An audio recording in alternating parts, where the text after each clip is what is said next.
The Masque of the Red Death by Edgar Allan Poe.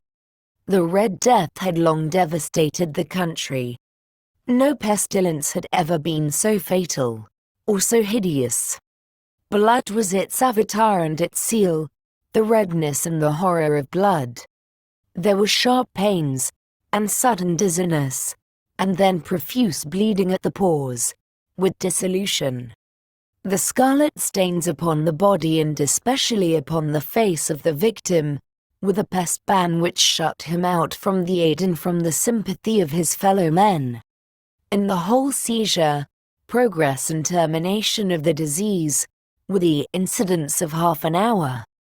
But the Prince Prospero was happy and dauntless and sagacious.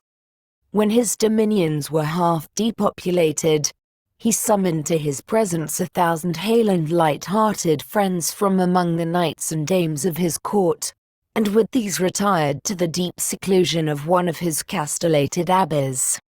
This was an extensive and magnificent structure, the creation of the prince's own eccentric yet august taste.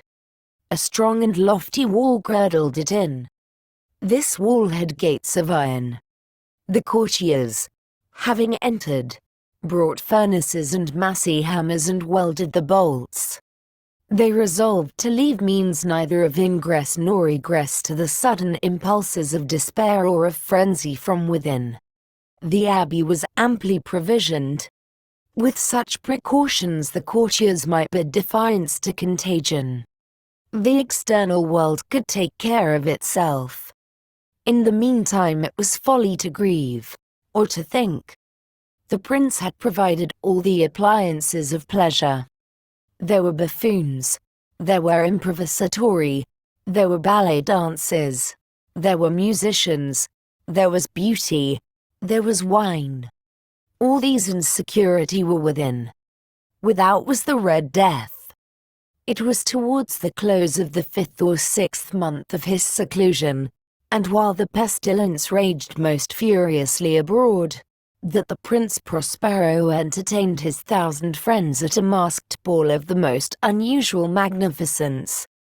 It was a voluptuous scene, that masquerade. But first let me tell of the rooms in which it was held.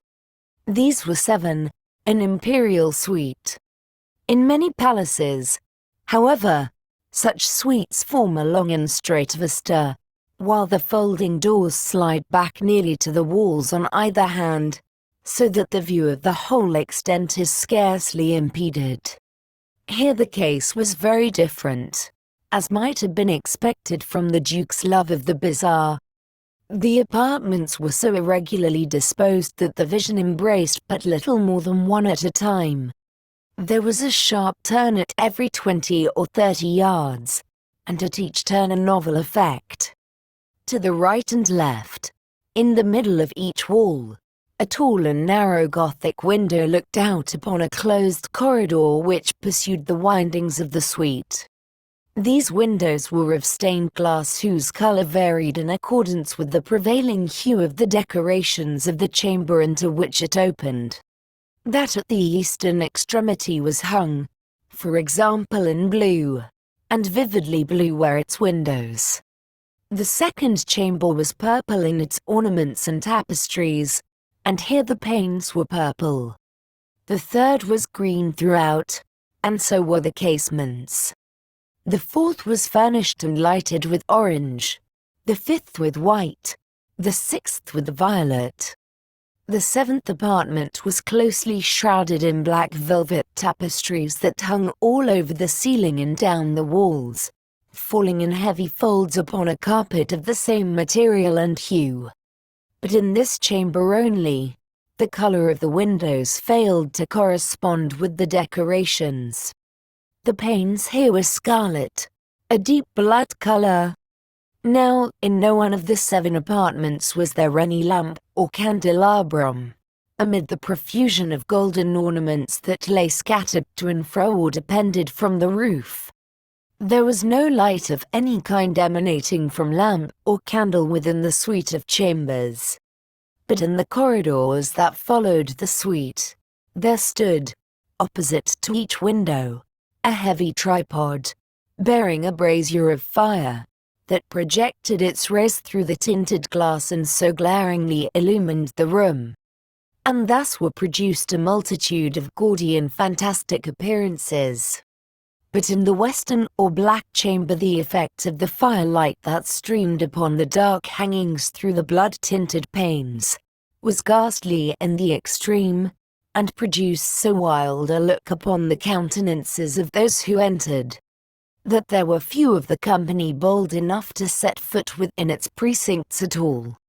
It was in this apartment, also, that there stood against the western wall a gigantic clock of ebony.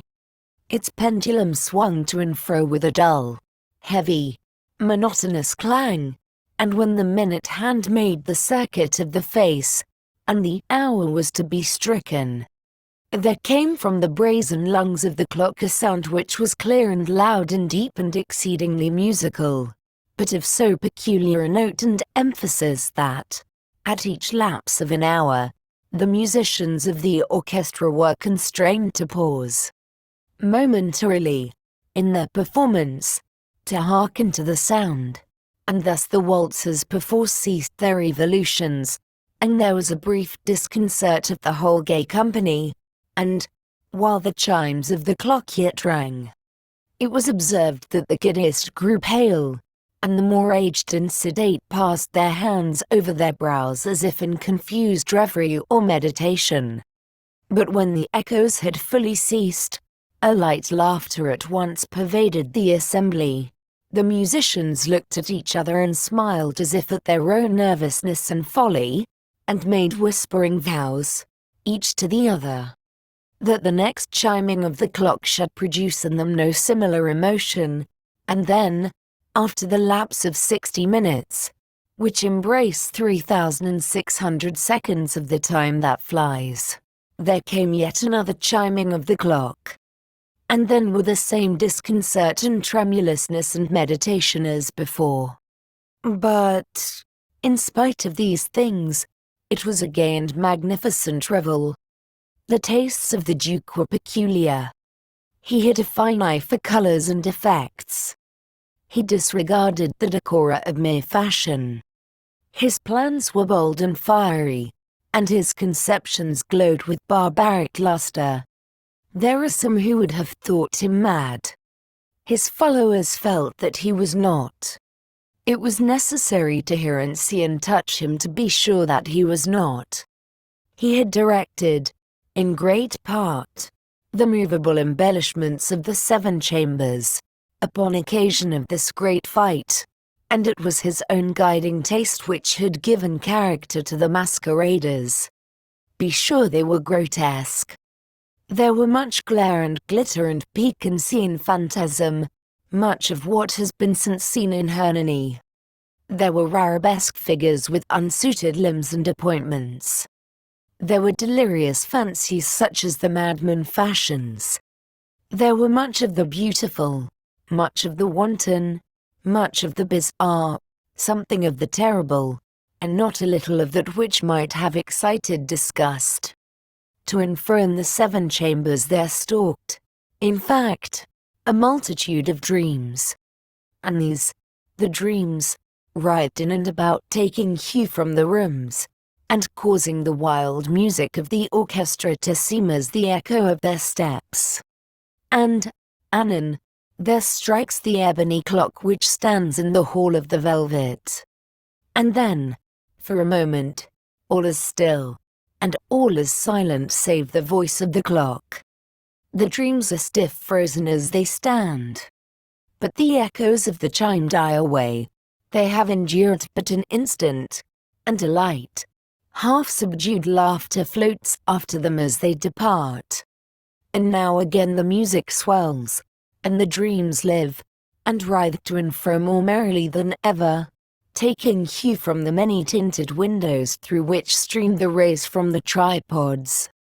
But to the chamber which lies most westwardly of the 7, there are now none of the maskers who venture, for the night is waning away, and there flows a ruddier light through the blood-colored panes, and the blackness of the sable drapery appalls. and to him whose foot falls upon the sable carpet, there comes from the near clock of ebony a muffled peal more solemnly emphatic than any which reaches their ears who indulged in the more remote gaieties of the other apartments. But these other apartments were densely crowded, and in them beat feverishly the heart of life. And the revel went whirlingly on, until at length there commenced the sounding of midnight upon the clock. And then the music ceased, as I have told, and the evolutions of the waltzers were quieted, and there was an uneasy cessation of all things as before. But now there were 12 strokes to be sounded by the bell of the clock, and thus it happened, perhaps, that more of thought crept, with more of time, into the meditations of the thoughtful among those who revelled.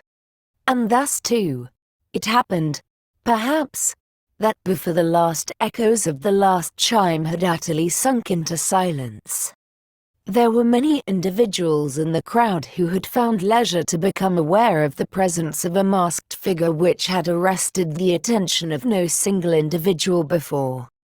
And the rumor of this new presence having spread itself whisperingly around, there arose at length from the whole company a buzz, or murmur, expressive of disapprobation and surprise, then, finally, of terror, of horror, and of disgust. In an assembly of phantasms such as I have painted, it may well be supposed that no ordinary appearance could have excited such sensation. In truth, the masquerade license of the night was nearly unlimited, but the figure in question had out-Heroded Herod, and gone beyond the bounds of even the prince's indefinite decorum.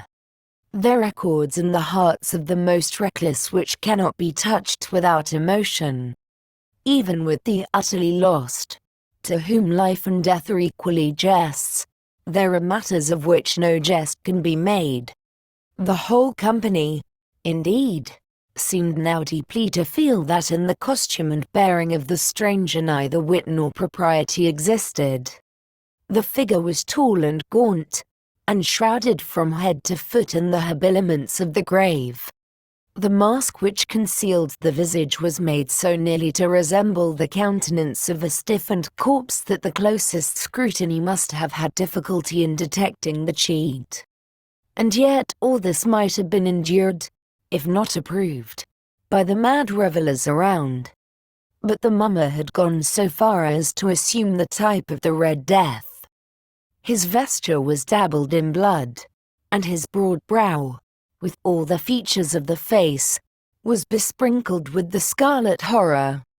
When the eyes of the Prince Prospero fell upon this spectral image, which, with a slow and solemn movement, as if more fully to sustain its rôle, stalked to and fro among the waltzers, he was seen to be convulsed.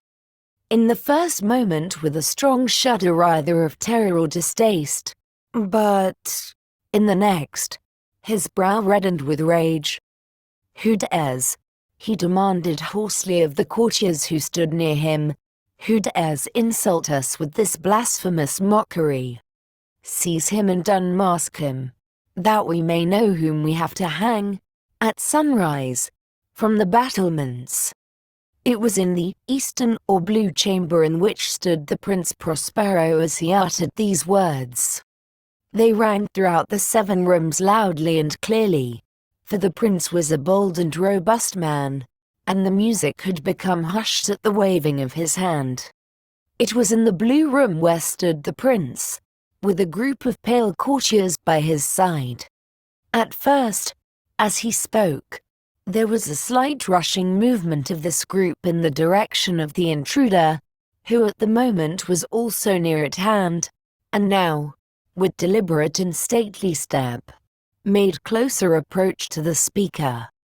But from a certain nameless awe with which the mad assumptions of the mummer had inspired the whole party, there were found none who put forth hand to seize him, so that, unimpeded, he passed within a yard of the prince's person, and, while the vast assembly, as if with one impulse, shrank from the centers of the rooms to the walls, He made his way uninterruptedly, but with the same solemn and measured step which had distinguished him from the first.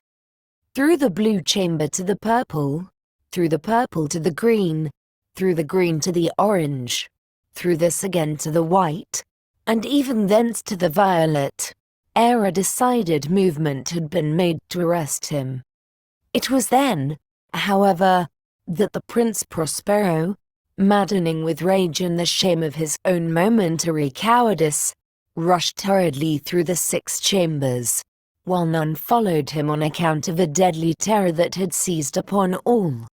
He bore aloft a drawn dagger, and had approached, in rapid impetuosity, to within 3 or 4 feet of the retreating figure, when the latter, having attained the extremity of the velvet apartment, turned suddenly and confronted his pursuer. There was a sharp cry, and the dagger dropped gleaming upon the sable carpet, upon which, instantly afterwards, fell prostrate in death the Prince Prospero.